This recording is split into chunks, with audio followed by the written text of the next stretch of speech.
Hey there, my name is Daniela and I call myself the Therapist Nomad because I'm a therapist and I'm also traveling the world. Today I am reporting from the pyramids of Teotihuacan, and here behind me you can see the Pyramid of the Sun, which is, if I'm not mistaken, the 7th tallest pyramid in the world, I believe. Now, I wanted to make a video about the so-called imposter syndrome because I know that this is such a popular theme in therapy. My clients come to therapy because they're struggling with it and they just walk around life telling themselves that they have imposter syndrome.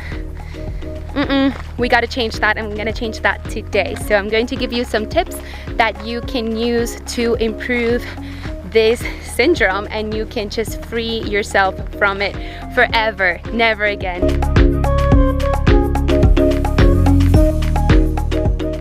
Imposter syndrome, it's actually a terrible feeling that makes you doubt yourself and make you feel that you're not good enough. It makes you feel like you're a fraud.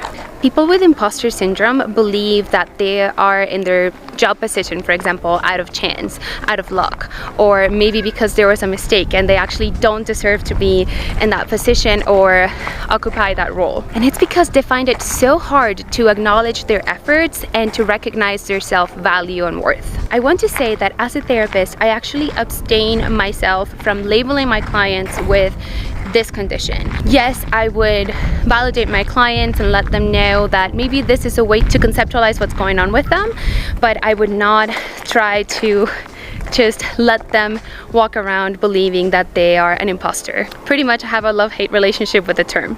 Now, the average person that struggles with imposter syndrome get themselves into an endless loop of a self-fulfilling prophecy, and I'm going to explain why. Allow me to illustrate an example of how people struggle with this.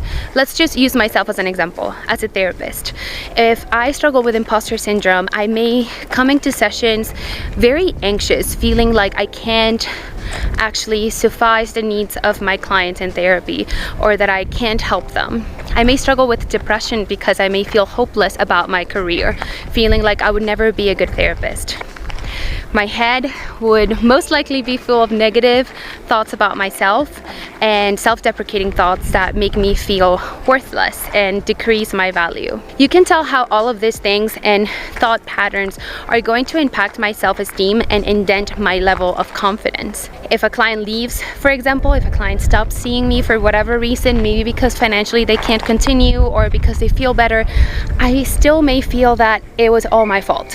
My client was not doing well because of me and I can't help them because I'm a bad therapist, right? So you see how toxic this can get. Although these struggles may be absolutely valid, you can't use this term to identify with. Think about these two words, imposter.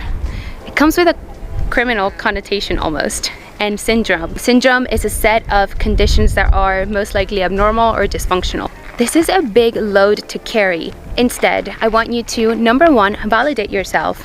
And number two, look for ways to feel better, to improve your self-esteem and to feel more confident. I want you to ask yourself this set of 7 questions that are related to your self-esteem, okay? So let's play a game. I'm going to ask you 7 questions and you're going to answer yes or no.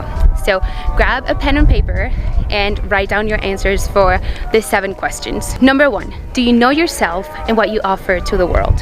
This relates to identity. It's a concept of self-esteem. Number 2, do you appreciate yourself? Relates to self-acceptance.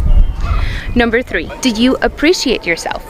Relating to self-appreciation. Number 4, do you believe that you have the competency to overcome situations? This one relates to self-confidence. Number 5, are you proud of yourself? This one relates to pride. Number 6, are you humble with identifying your weaknesses as a person?